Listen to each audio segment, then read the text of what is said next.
மூன்றையும் படைத்து முட்டைக்குள் உருவாகும் குஞ்சிய ஆண்டவன் படைத்து ஓர் அறிவு முதல் 6 அறிவு படைத்த 6 அறிவு படைத்த நாமளை போன்ற மானிட மக்களை படைத்தார்.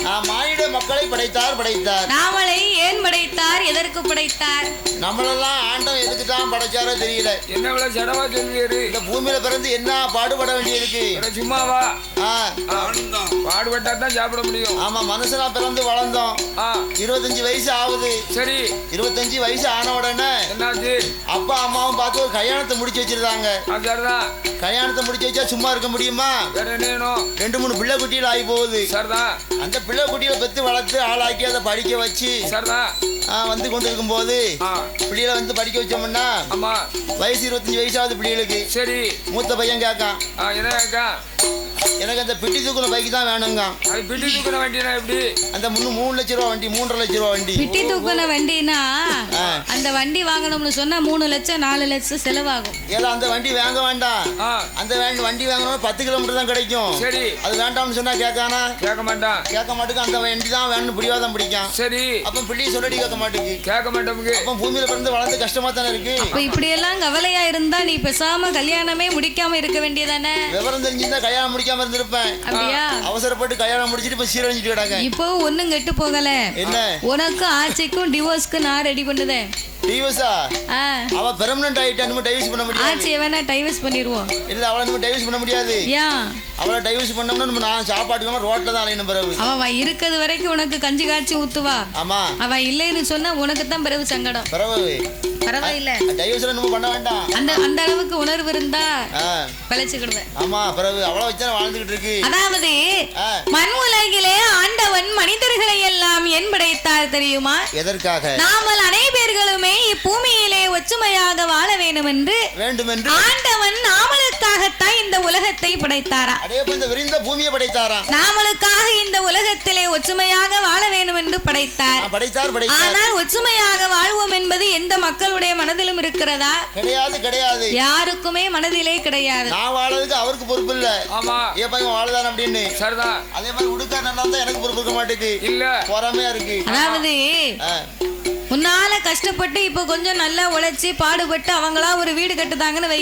சரி, அப்ப அதுக்கு 4 பேர் சொல்லுவாங்க. என்ன சொல்லுவாங்க? நேத்து தெருவுல கிடந்தா இன்னைக்கு அவனுக்கு வந்த வாழ்க்கைய பாரு. அடேப்பா, 4 மாடி போட்டு வீடு கட்டிட்டான். பிறகு நேத்து தெருவுல நின்னா வேலை இல்ல, வழி இல்ல. ஆனா இன்னைக்கு 4 மாடி போட்டு வீடு கட்டுதானே, இவனுக்கு வந்த வாழ்வை பாருடா அப்படின்னு பேசுவான். அப்படின்னு சொல்லுவாங்க. நல்லா வாழ்ந்துட்டு கொஞ்சம் கஷ்டப்பட்டோம்னு வையே, அதுக்கு பேசுவாங்க, நான் நேத்தே நினைச்சேன். என்ன நினைச்ச? இவனுக்கு இதுவும் வேணும், இதுக்கு மேலையும் வேணும் அப்படிம்பா. வெள்ளை வேட்டியும் சட்டையுமா வந்தா அப்பமே நான் நினைச்சேன் இவனுக்கு இப்படித்தான் ஒரு கெதி வரும்னு எனக்கு தெரியும். அது முன்னாடி எனக்கு தெரியும் அப்படின்னு பேசுவாங்க. அப்போ இந்த உலகத்திலே ஒருவரை கண்டு ஒருவர் பொறாமைப்படக்கூட காலங்கள் இருக்கிற வரைக்கும் எந்த உலகத்திலேயும் எப்போதும் ஒற்றுமையே வராது. அடுத்தவர் வாழ்வதை பார்த்து நாம என்னைக்கு ஒருவர் ஆனந்தப்படுகிறோமோ, சந்தோஷப்படுதோமோ, இப்போ நம்ம ஒரு வீடு கட்டிட்டோம்னு வையே, இன்னொருத்தர் நினைக்கிறான் அவன் வீடு கட்டிட்டா நம்ம அதை விட பெரிய வீடா கட்டணும் நம்ம நினைக்கிறோம். அவன் 2 ரூம் போட்டு கட்டிருக்கான், நம்ம 4 ரூம் போட்டு வீடு கட்டிரணும். அவன் ஒரு பைக் வாங்கினா நம்ம ஒரு பெரிய கார் வாங்கணும் நம்ம நினைக்கிறோம். எதுக்கு? பொறாமப்பட்டு அவருக்கு முன்னால இவன் பந்தா காட்டணுமா, அதுக்காக. அப்ப ஒருவரை கண்டு பொறாமைப்பட்டு இருக்கும் போது எத்தனைதான் எல்லா காரியத்திலேயுமே பொறாமைப்பட்டாலும் மனிதன் ஒரே ஒரு காரியத்தை கண்டு மட்டுமே பொறாமையே பட்டது கிடையாதான். என்ன காரியம்? அது எதுவாக இருக்கும்? சொல்லு பாப்போம். சொல்லு. வீடு வாங்கணும்னு ஆசைப்பட்டாங்க. சரி. பைக் வாங்கினா கார் வாங்கணும்னு ஆசைப்பட்டாங்க. ஒருவன் செத்துட்டாம்னு சொல்லி நம்ம சீக்கிரமா செத்துறணும் யாராவது நினைக்குமா? நம்மளும் செத்தவங்க கூட செத்துறோம்னு நினைக்க. அவன் செத்து போயிட்டா நம்மளும் சீக்கிரம் செத்துருவோம்னு யாராவது நினைக்குமாயா? நினைக்க மாட்டோம். அப்போ அந்த மரணத்துல மட்டும்தான் பொறாமைப்பட, மரணத்தை மட்டும்தான் மனிதன் பொறாமைப்படவில்லையா?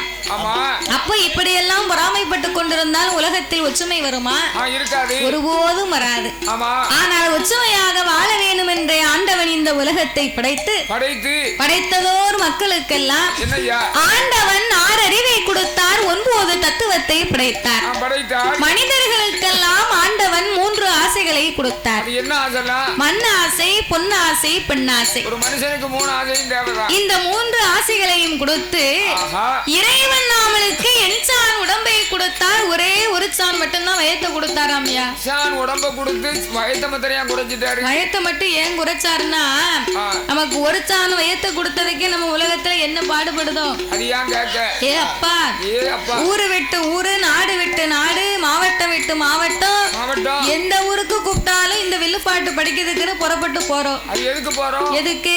வயத்துக்கு தான். எல்லாம் ஒரு வாய் சாப்பாட்டுக்கு தான் இந்த பாடு. கடைசியில கணக்கு பார்த்து அழிச்சு கிழிச்சு பார்க்கும்போது கடைசியில காலம் அந்த ரூபாயை வாங்கி இந்த வயத்துக்குள்ளதான் போகுது பாத்துக்கோ. ஆமா, காலமாகக்கூடிய நேரத்துல சரி அந்த சாப்பிட்டதுதான் மிச்சம். அதுதான் வேற ஒண்ணு மிச்சம், வேற ஒண்ணு இருக்காது.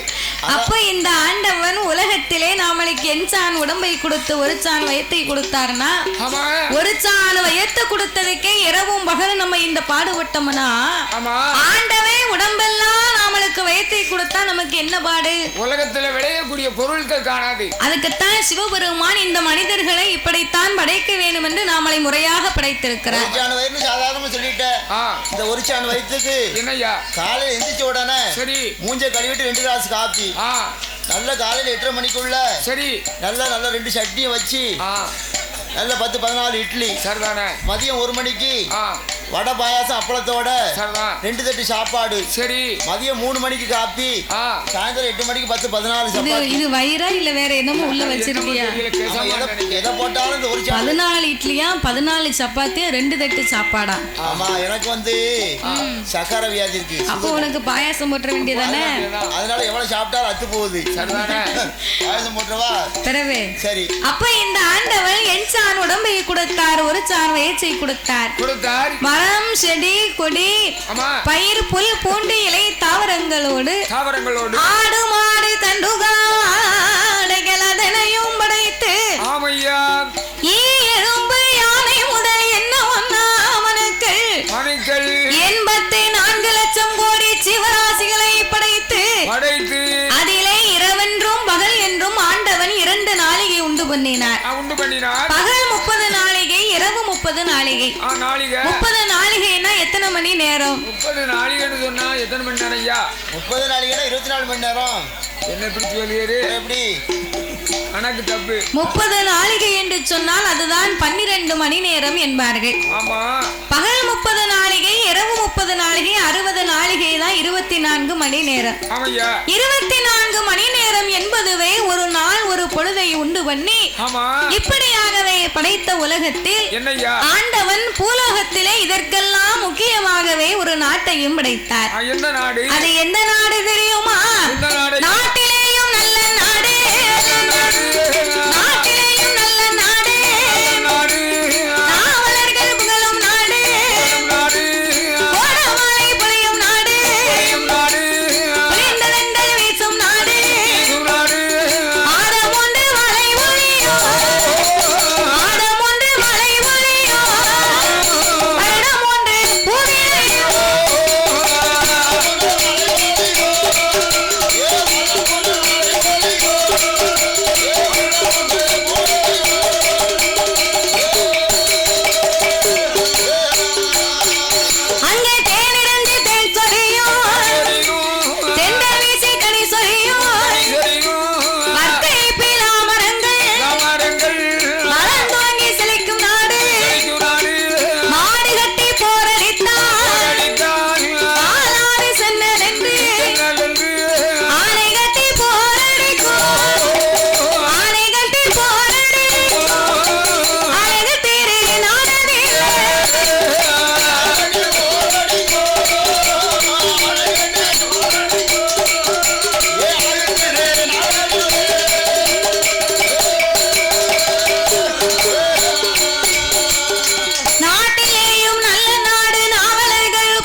மாடு கட்டி போரடித்தாள் மாளாது சென்னலென்று ஆணை கட்டி போரடிக்கும் அழகு திரு நாடாகப்பட்டது.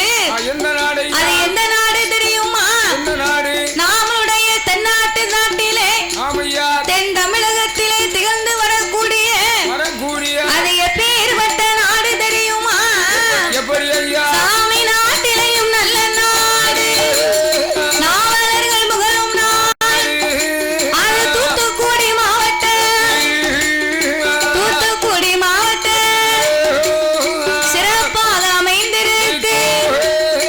ஆழ்வார் திருநகரி, ஆழ்வார் திருநகரி அது அன்போடு அமைந்திருக்கு.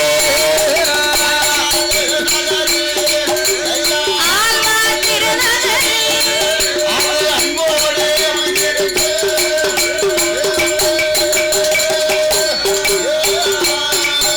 அது ஆழ்வார் திருநகரி அன்போடு அமைந்திருக்கு. ஆழ்வார் நகரதி அந்த ஒரு நாளை அங்க யாரெல்லாம் ஆண்டுவார்? கொல்லரா கொல்லர்கள் தச்சர்கள் ரொம்ப குணமுடனே வாழ்ந்துவார். கொல்லர்கள் தச்சர்கள்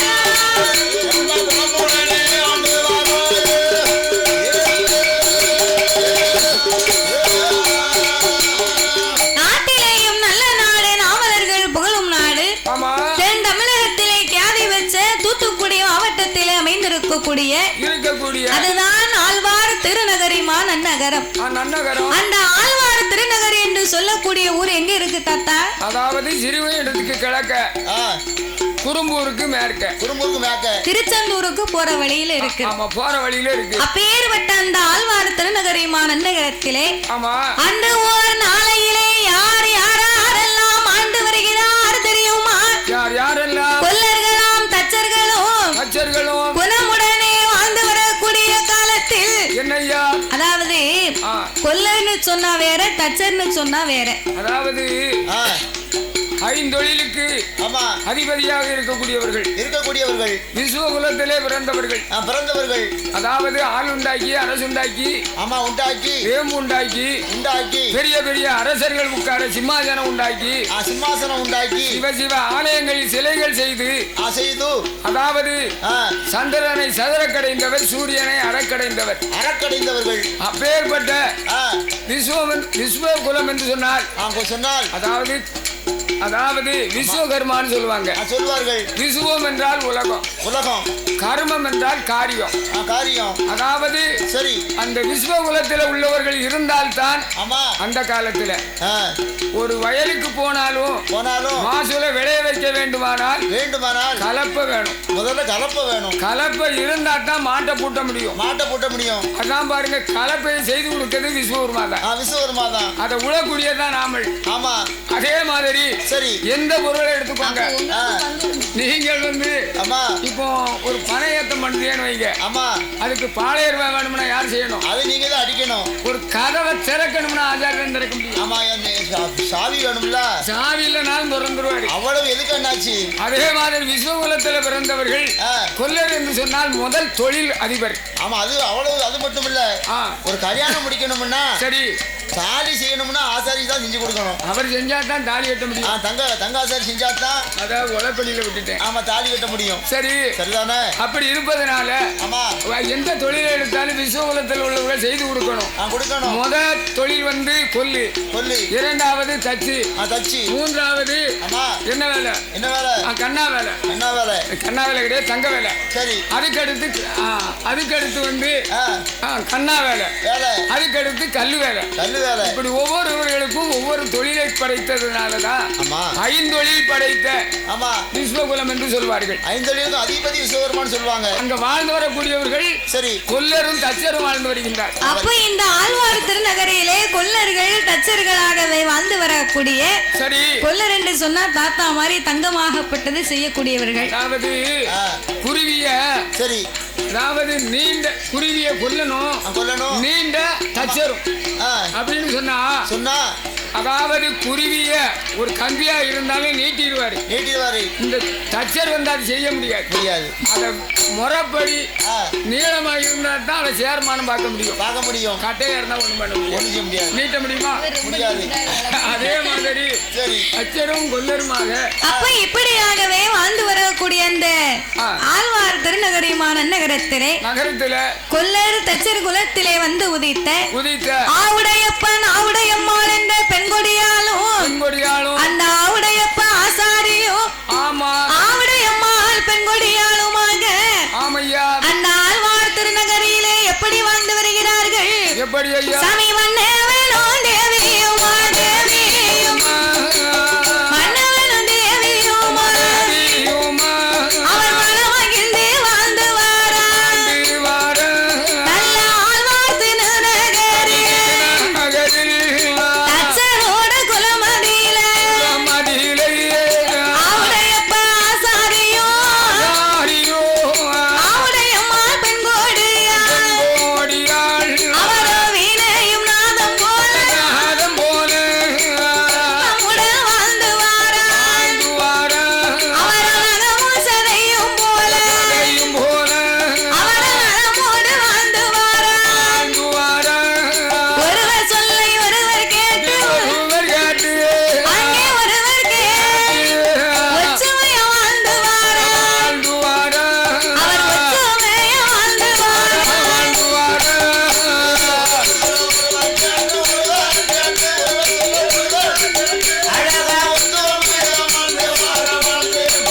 அவர் ஒற்றுமைய வாழ்ந்து வாரான்.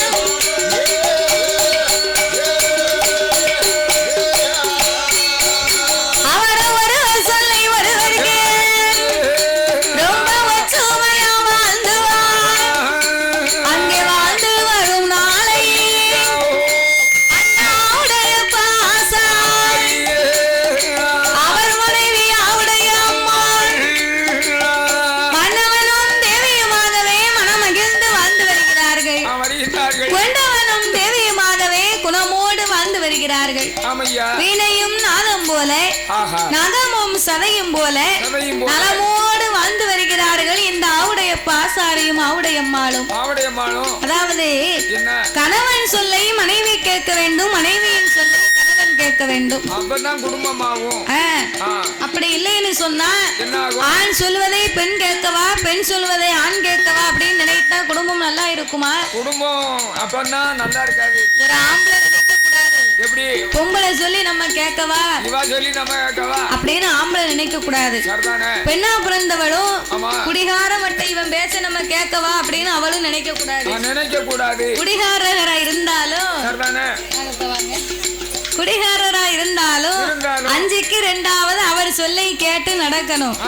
அதை விட்டுட்டு உன் பேச நான் கேட்கவா, என் பேச நீ கேட்கவான்னு நினைத்தா அந்த குடும்பத்திலே நிம்மதி இருக்காது, ஒற்றுமை இருக்காது. ஆமா, கணவன் மனைவினா ஒரு மாதிரி இருக்கும், மனைவி கணவன் என்றால் அது ஒரு மாதிரி இருக்கும். அப்படியா? அப்படின்னா எப்படி? கணவன் மனைவின்னா சரி, கணவன் சொல்ல மனைவி கேட்டு நடப்பாங்க. ஆமா, அது வந்து கணவன் மனைவின்னு சொல்லுவாங்க. சரி, மனைவி கணவன் சொன்னா பொண்டாட்டி பேச்சு தான் மேல இருக்கும். புருஷன் பொண்டாட்டிங்கிறது வேற, பொண்டாட்டி புருஷங்கிறது வேற. அதனால மாத்தி மாத்தி இருக்கும். யாருடைய பேர் முன்னால நிக்க அவங்க பேச்சுதான் வீட்டுல நடக்குன்னு அர்த்தம். ஆமா, எங்க வீட்டுல எல்லாம் மீனாட்சி ஆட்சி தான். அப்படியா? ஆமா, மீனாட்சி அம்மா தான் இருக்கிறா. ஆமா, அவங்க உன் பாட்டி சொல்ல நான் தட்ட மாட்டேன். ஆட்சி சொல்ல கேட்டு நீ நல்லா தானே இருக்க? நல்லா தான் இருக்கேன். அதனால எந்த குறையுமே உனக்கு வரலையே. வரல. அதனால ஏன் கவலைப்படுத? சரிதான். அதாவது இந்த ஆவுடையப்ப ஆசாரையும் ஆவுடையம்மாள் பெண்கொடியாளுமாக சரி ஒருவர் சொல்லை ஒருவர் கேட்டு இரு பேர்களுமே ரொம்ப ஒற்றுமையாகவே வாழ்ந்து வருகிறார்கள். அதுதான் குடும்பம். அப்படி வாழ்ந்து வரக்கூடிய இரு பேர்களுக்கும் இறைவனுடைய அருளால் எவ்விதமாகப்பட்ட குறையும் இல்லாமல் அவர் என்னும் செல்வாக்கோடு வாழ்ந்து வருகிறார்கள்.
யூடியூப் சேனலை லைக் பண்ணுங்கள், ஷேர் பண்ணுங்கள், சப்ஸ்கிரைப் பண்ணுங்கள், மறக்காமல் அந்த பெல் ஐக்கானை கிளிக் பண்ணுங்கள்.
முதல்ல இந்த ஊர் மக்கள் சமுதாய நாட்டாமல் அத்தனை பேருக்கும் நிறைய தெரிவிச்சுக்கிடுதேன். நான் அந்த ஊருக்கு ஏற்கனவே பரீட்சைப்பட்டவங்க தான் தெரியும்.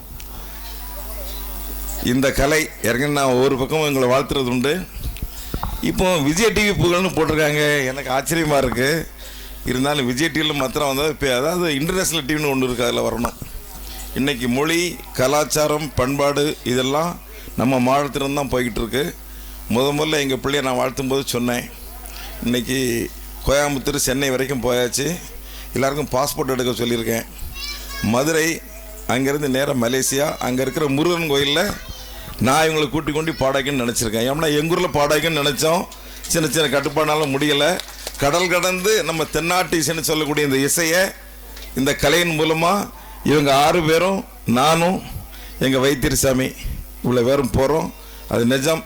அது வருகிற ஒரு மாதத்துக்குள்ளேயே கிடைக்கும். ஆனால் ஒரு அன்பான வேண்டுகோளாக இன்றைக்கி எல்லாத்தையும் சொல்லிட்டோம். நீங்கள் எல்லாருக்கும் பாஸ்போர்ட் ரெடி பண்ணி வச்சுக்கிடுங்க. எங்களுக்கு நாங்கள் ரெடி பண்ணி வச்சுட்டோம்.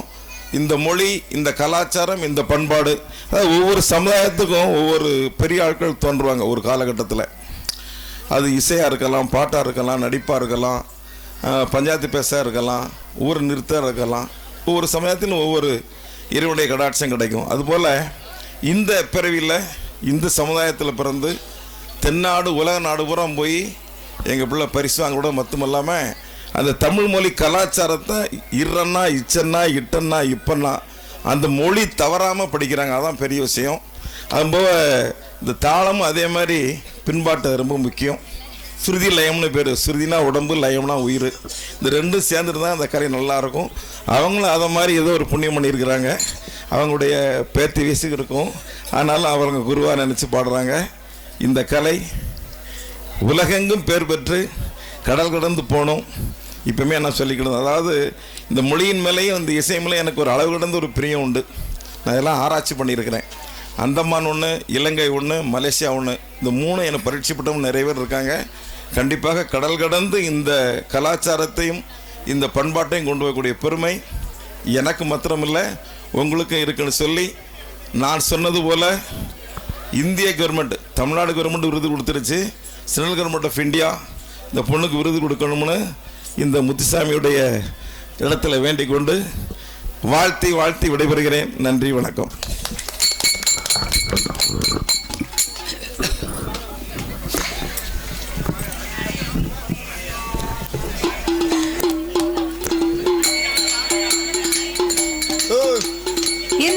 அதிகால வேளையில் அலங்கார பந்தலில் சிங்கார மேடையிலே பாடும் நாமளுக்கு பரிசளிக்க வேண்டும் என்று அன்பும் பண்பும் வாசங்களும் நிறைந்து குச்சாலநாத சுவாமியின் திருக்கோவிலின் சார்பாகவும் அகத்தியர் சித்தர்பீடத்தின் சார்பாக அருமை அப்பாவின் அன்பு கரத்தாலே நாமல் 6 பேர்களுக்குமே 6 மலர் மாலையை கொண்டு வந்து மாணிக்க மாலையாகவே அணிவித்து அது மந்தாரை வீச்சி இருபாச்சி செண்பகம் ஆடாமல்லி வடர்மல்லி சூடார்மல்லி சுடர்மல்லி மல்லிகை முல்லை கடகாம்பரம் கட்டி கேந்தி சேவல் பூ செவ்வந்தி பூ எப்பமெல்லாம் அப்பா மாலை விடுதாலும் அப்ப இதெல்லாம் கேட்டுக்கிட்டே இருக்காவோ இப்பேற்பட்ட மலர்களை வாழ தடவைகளை தொடுத்து அந்த 6 பேர்களுக்கும் 6 மலர் மாலையாக அணிவித்த சீமானவர்கள் பூமானவர்கள் நாமல் 6 பேர்களுக்கும் மலர் மாலையை கொண்டு வந்து அணிவித்து ஒரு பொன்னாடையவும் போச்சு அதோடு 501 லட்சத்தை நாமளுக்கு அறக்கோடியாகவே அன்பளிப்பையும் அள்ளி கொடுத்து காலையில நம்ம குளிநோய்கள் செலவுக்கு என்ன செய்வாங்க புள்ளிக்கு 100 ரூபாய் வச்சுக்கிட்டுமே செலவுக்கு உங்களுக்கு எல்லாம் இல்ல சரி நீயே வச்சுக்கோ நீ வச்சாலே நாங்க எங்களுக்கு கொடுத்த மாதிரி 6 பேர்களுக்கும் நாமளுக்கு அள்ளி பணம் கொடுத்து சரி அதோடு மட்டுமல்லாமல் அதாவது இந்த தென்காசி மாவட்டத்திலே எங்க பக்கத்திலே நம்ம வில்லுப்பாட்டு வருகிறது அப்படின்னு தெரிந்தாலும் தெரிவதற்கு முன்னாலே அதை விசாரித்து நம்ம பார்க்க போவோமா பக்கத்துல வருமா ஆள் வச்சு கேட்டு அப்படின்னு நம்ம பக்கத்துல எங்க வந்தாலும் நம்மளை பார்ப்பதற்கு கண்டிப்பாக வந்தே தருவார்கள் பக்கத்துல வராங்கன்னு சொன்னியோ அதாவது சிவகங்கை மாநகரிலே அங்க ஒரு அதாவது சித்த பீடத்துக்கு பாட போயிருந்தோம் அங்க அவங்க தான் நலமா வாங்கினாங்க அங்கேயும் நமக்கு சரி தேனியா தேனிக்கு போகணுமோ ஆமா தேனிக்கும் போனோம் அங்கேயும் வந்து நமக்கு ஆதரித்து பொன்னாடை போற்றி பணங்களை வேணும் தக்கன அள்ளி தந்து ஆதரித்த பூமான் அல்லவா அப்படி நாமளை அள்ளிப்பணம் கொடுத்து ஆதரித்த செல்வச்சிமானும் செல்வச்சிமாட்டியின் குடும்பம் எல்லாம் அவர்களுக்கு அடுத்தபடியாக இந்த புளிச்சி குலமான நகரத்திலே வாழ்ந்து வரக்கூடிய முருகனின் திருநாமத்தை பெற்ற வேல் முருகன் என்று சொல்லக்கூடிய அண்ணாருடைய அன்பு கரத்தாலே மலைச்சாரல் ஆட்டோ வைத்து ஓட்டுநராகவே பணி செய்து வரக்கூடிய வேல்முருகன் அவர்கள் அன்பு கரத்தாலே அன்னார் அவர்கள் நாமளுக்கு 101 லட்சத்தை அன்பளிப்பாக அள்ளி கொடுத்து உள்ளார்கள் பணம் கொடுத்த ஆதரித்த செல்வச்சீமானின் குடும்பம் எல்லாம் அவர்கள் எப்படி வாழ வேண்டும் தெரியுமா சாமி வாழ வேண்டும் வளர வேண்டும் வாழ வேண்டும் வளர வேண்டும் மலை முருகன் அருளால் மலை முருகன் அருளால்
சுவாமியின் அருளாலே என்றைக்கு முசியாமல் வாழ வேண்டும் என்று ஐயனை வணங்குகிறோம் ஐயா. அப்படியாகவே இருக்கும் போது அந்த ஆழ்வார் திருநகரிமான் நகரத்திலே ஆவுடையப்பன் ஆசாரியும் ஆவுடையம்மாள் பெண்கொடியாலும் ஒருவர் சொல்லை ஒருவர் கேட்டு ஒற்றுமையாக வாழ்ந்து வருகின்ற போது இறைவனுடைய அருளாலே அவர்களுக்கு எந்த செல்வாக்கிலையுமே குறைவே கிடையாது. அவருக்கு கோபுரமா ஒரு மண்டபம் ஏழாம் படித்தது எழுந்தறிய மண்டபம் அவருக்கு 8 படித்தது. அவளுக்கு அங்க இருக்கு பாதையெல்லாம் காணல. முடியல, அதனால இந்த பக்கமா வந்து போய்கிட்டு இருக்கா. எப்படியாவது ஒரு வழியா வரட்டுமே. அந்த பக்கம் கூட்டமா இருக்கு, பிள்ளை வேற ரொம்ப கணம் பார்த்தீங்களா. அவருக்கு 8ஆம் படித்தல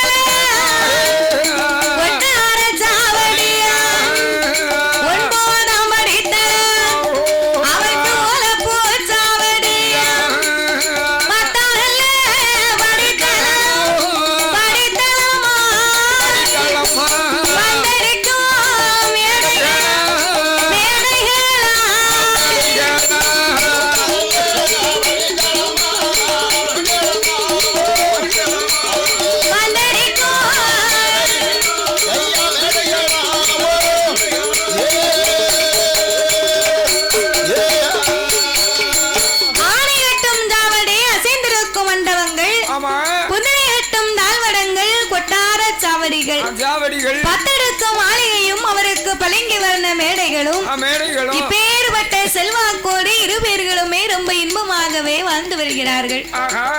அதாவது ஒரு மனிதனுடைய வாழ்க்கையிலே செல்வங்கள் 16 என்று சொல்லுவார்கள். அந்த 16 செல்வத்திலேயுமே வாய் திறந்து பேசக்கூடிய செல்வம் 2 செல்வம் தான். 2 செல்வம். ஒண்ணு வந்து வீட்டுக்காரி செல்வம், சரி. ஒண்ணு வந்து குழந்தையா செல்வம். கரெக்ட், நீ சொன்னா கரெக்டா இருக்கும். 2 செல்வம், இதுதான் எனக்கு தெரிஞ்சது. அப்படியா? இதத்தான் எதிர்பார்த்தேன், பாத்துக்கோ. அதான் நீ 2 செல்வம்னு சொன்ன உடனே எனக்கு இதுதான் ஞாபகம் வந்துச்சு. ஒண்ணு பெண்டாட்டி செல்வம், ஒண்ணு குழந்தையா செல்வம். குழந்தையா செல்வம் அதுதான் முக்கியம். அதுக்கு பிறகுதான் வேற செல்வம் அப்படின்னு எனக்கு. சரி, பொண்டாட்டியும் குழந்தையாவும் ஏன் அப்படி ஒரு பெரிய செல்வமா தெரியுது? வீட்டுல பொம்பளை ஆளுங்க இருந்தா தான் 3 வேளைக்கு சோறாக்கி தருவா. கரெக்ட்.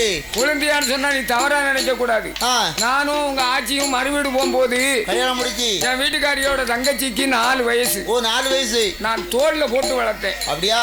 அப்படி வளர்த்ததுனால அவளை வந்து குழந்தையா நினைச்சேன். அப்படி நினைச்சிக்கேரு. அதனாலதான் குழந்தையா சொத்துன்னு சொன்னேன். ஒரு சில பேர் மத்த மாதிரி வேற மாதிரி நினைக்கான். ஒன்ன மாதிரி உள்ள ஆட்கள் அப்படி நினைக்காங்க.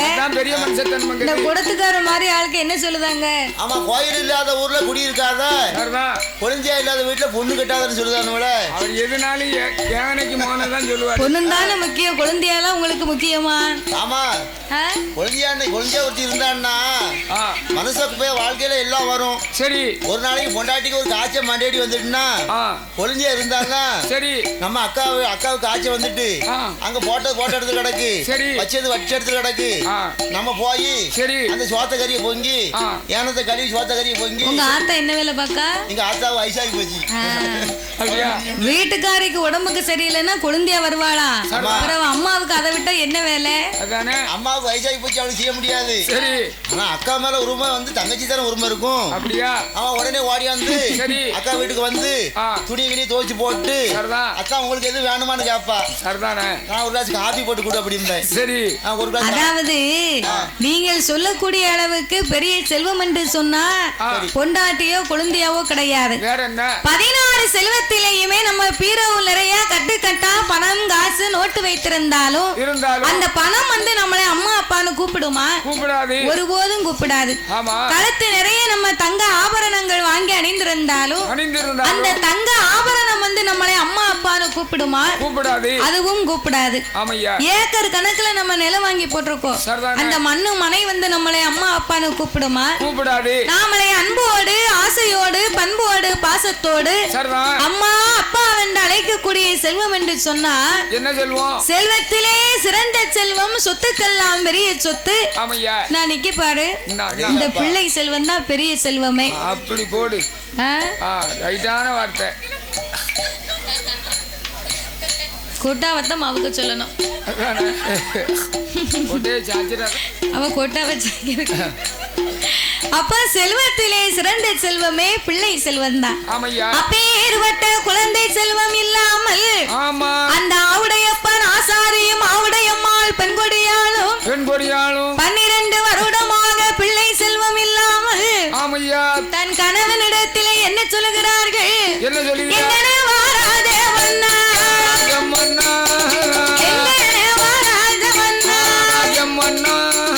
எனக்கு வாய்த்த பிராணநாதா, நான் உங்க தேவி ஆவுடையம்மா,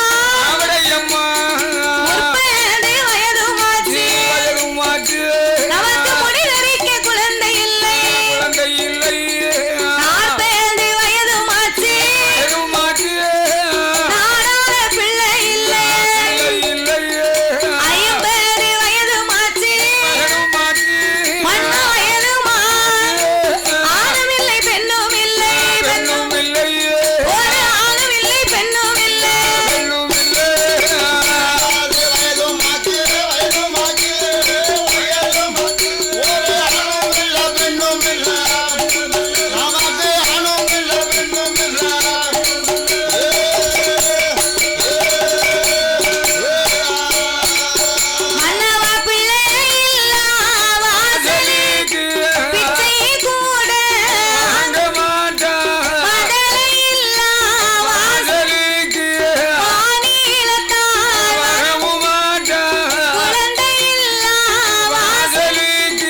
40 வயதாச்சு நாமளுக்கு முடிதறிக்க ஒரு குழந்தை இல்லை.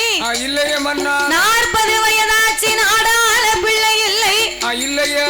50 வயதாகி விட்டது ஒரு ஆணும் இல்லை பெண்ணும் இல்லையே மன்னவா. மன்னா.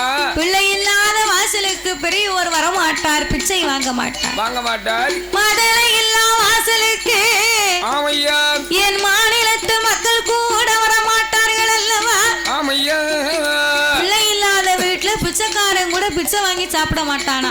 மனுஷன் என்ன பிள்ளை இல்லாத வீட்டுனா கணவனும் மனைவி இருப்பாங்க. சரி. நல்ல கட்டியா குழம்பு வச்சு ஆமையா நல்ல வாய்க்கு சுவையா வச்சு சாப்பிடுவாங்க. சரிதான். அங்க பிச்சை வாங்கி சாப்பிட வேண்டியதானே. சாப்பிடலாம். அவனுக்கு வந்து முட்டையில பஜ்ஜி அதானே கேட்கேன். வயிற்றுல பஜ்ஜினா வாங்கி சாப்பிடுவாரு. முட்டையில பஜ்ஜி உள்ளவன் சாப்பிடுவானா? சாப்பிட மாட்டான். சரி, அப்ப பிள்ளை இல்லாத வீட்டுல பிச்சைக்காரர் கூட பிச்சை வாங்க மாட்டாரு. ஆமா, பிள்ளை இல்லாத வீட்டுல பிச்சை வாங்கி சாப்பிட்டால் அது வந்து என்ன தோஷம் பிடிக்கும்? அன்னதோஷம் பிடிக்குமா? அன்னதோஷம். அதனால பிச்சைக்காரன் கூட பிச்சை வாங்கி சாப்பிட மாட்டானா. ஆமா. அதே போல அதைத்தான் இந்த ஆவுடையம்மா சொல்லுகிறார். என்ன சொல்றா? நம்ம பிள்ளை இல்லாத வீட்டுக்கு பெரியவர் வரமாட்டார்கள்னு சொன்னா நம்ம ஊர் பிள்ளைய பக்கத்து ஊர்லயோ கொஞ்சம் தள்ளியோ கட்டி கொடுத்திருந்தா நம்ம ஊர்ல இருந்து ஏதாவது ஒரு நன்மைக்காக போயிருந்தாங்கன்னு சொன்னா இந்த மாதிரி நம்ம ஊர் பிள்ளைய கட்டி கொடுத்திருக்கோமா, நம்ம ஒரு எட்டு பார்த்துட்டு போவோம் அப்படின்னா கூட வரவங்க சொல்லுவாங்க. என்ன சொல்லுவா?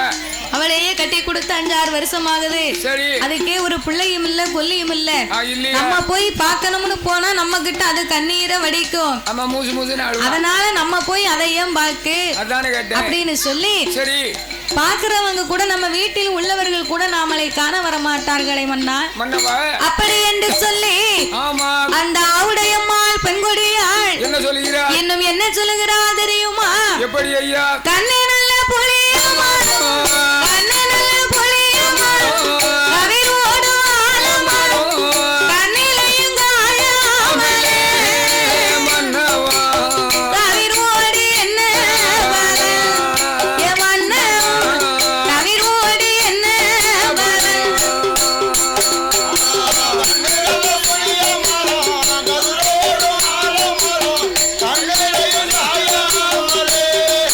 மன்னவா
குல குலையா காயாமல் என் குலத்தாருக்கும் நான் தாழ்வாகி போனேனே. இந்த வயதிலேயே குழந்தை இல்லையே மன்னா. இனிமே எந்த வயதிலே எனக்கு குழந்தை இருக்க போகுது? எனக்கு நான் நம்பிக்கை இல்லை இன்னமும் குழந்தை கிடைக்கும். அதாவது கல்யாணம் முடிஞ்சு 1 வருஷமோ 2 வருஷமோ சரி டக்குனு ஒரு குழந்தை ஆணோ பெண்ணோ பெத்து எடுத்துக்கிடணும். சரிதானே? அப்படி குழந்தை பெத்து எடுக்கலன்னா என்ன ஆகும்? கொண்டாட்டி நம்மள நிம்மதியா இருக்க மாட்டா. நம்ம காட்டுக்கு போயிட்டு வீட்டுக்கு வந்தோம்னா சரி நம்ம முகத்தை பார்த்து கண்ணீரை வடிப்பா. ஆமையா. அப்ப நமக்கும் கண்ணீர் வரும். ஆமா வரும்ல. அவளுக்கு பொங்கும் போது நமக்கும் பொங்கும்ல. அம்மா பொங்கு என்னது பொங்கும்? பொங்கு நான் இறக்கி வச்சு சாப்பிடுவோம். இந்த மாப்பிள்ள கண்ணீர் நீர் தானே பொங்குது ஏறு. ஆமா. ஆனாலும் என்ன நீ பெண்ணா பிறந்தோ சொல்லி அழுவுத. ஆமா நான் ஆனா பிறந்த ஆம்பளை நான் சொல்லி அழ முடியுமா? முடியாதுல. நீ பிள்ளை இல்ல நீ கட்டிய கணவன் என்கிட்ட சொல்லி அழுவுத. சரிதானே? நான் யார்கிட்ட போய் சொல்லட்டும்? சொல்ல முடியாது. அதிகாலை 5 மணிக்கு சரி எந்திரிச்சு மத்தாளம் போற பஸ் ஸ்டாண்ட்ல போய் 2 டீயை குடிச்சிட்டு கட்டையில கவலை இருந்தா முதல்ல கடையில போய் 2 டீ குடிப்பியா? ஒரு டீ குடிச்சா என்ன முடு போலாம் கொடுக்காரு 1/2 கிளாஸ். அது குடிச்ச மாதிரி இருக்க மாட்டேங்குது. சரி 2 டீயை டீ கடையில குடிச்சிட்டு சரிதான் அங்க பக்கத்துல இருக்க ஆளுக்க கிட்ட என்னய்யா அண்ணாச்சி என்ன எனக்கு பிள்ளை இல்ல எனக்கு குழந்தை இல்ல இல்ல அப்படின்னு சொல்லி அழ முடியுமானா? அப்படி அழுதால் அப்படி பிள்ளைல குழந்தைன்னு சொன்னால் காரியம் மூஞ்சல் துப்பிடுவாங்க. நல்ல வேளை அங்க துப்புனா காரி துப்புவாங்க. அது வேற. சரி 4 பேர் 4 விதமா பேசுவார்கள். 4 விதமா எப்படி பேசுவான்? அதுல ஒருவே சொல்லுவா. என்ன சொல்லுவான்? ஏல என்ன நீல ஒரு ஆம்பளையா? எனக்கு பிள்ளை தானே இல்ல நீ என்ன இப்படி கேக்க? கொஞ்சமாவது உனக்கு அறிவு இருக்காடா? அறிவு இல்லையோ? ஏல உனக்கு கல்யாணம் ஆகி 10 வருஷம் ஆகுது. என்ன மத்தன ஏலன்னு கேக்கட்டும் நான் ஆண்டுகிட்டு நின்றுவேன். கரெக்ட். அப்ப நான் கேட்பேன். உனக்கு 10 வருஷமாவது கல்யாணம் ஆகி மூத்தவளுக்கு ஒரு பிள்ளை இல்லைன்னு அவளை டைவர்ஸ் பண்ணுடா. அவ தங்கச்சி இருக்கா பாரு உன் குழந்தையா அவளை கல்யாணம் பண்ணுடா. அவளுக்காவது ஒரு குழந்தை இருக்கான்னு பாப்போம் அப்படின்னு 4 பேர் 4 விதமா பேசுவார்கள். 4 விதமா பேசுவான். அதனால எம்மா அவட எம்மா நீ பெண்ணா பிறந்தவள் சொல்லி அழுதாலும் நான் ஆனா பிறந்தவன் என் மனதிற்குள்ளே வைத்துக் கொண்டிருக்கிறேன். அதனால நீங்க கவலைப்படாதடி. ஆண்டவனுடைய அருள் இருந்தா நமக்கு 60 வயதுக்கு அப்பாலும் அழகான பிள்ளை இருக்கும். இறைவனுடைய அருள் இருந்தா நமக்கு 70 வயதுக்கு அப்பாலும் ஏந்தும் பிள்ளை இருக்கும் அம்மா. அதனால நீ அஞ்ச வேண்டாம் அலைய வேண்டாம் அருங்கவலை உனக்கு வேணாம் என்று தன் மனைவியை ஆட்சி தேய்ச்சி ஆறுதலை சொல்லும் போது அந்த ஆவுடையம்மாள் பெண்கொடியாகப்பட்டவள் என்ன வார்த்தை சொல்லுகிறாள்?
பிச்சைக்கு வந்தவரை பிறகு வர சொன்னேனா? அன்னம் என்று வந்தவரை நான் அடுத்து வர சொன்னேனா தாயெல்லா பிள்ளையை நான் தலையிலே அடித்தேனா மன்னவா? அடியே அம்மா ஆவுடையம்மா, நீ சொல்வதெல்லாம் எனக்கு மனதிலே புரிகிறதம்மா. புரியுது. செய்யாத பாவத்திற்கு ஏனடி உன் மனதை நீயே வருத்திக் கொள்கிறாய்? ஏன் கவலைப்படுத அண்ணா? நான் ஓட்ட நாளி மரக்கால் கொண்டு யாருக்கும் ஓட்டளந்தனா?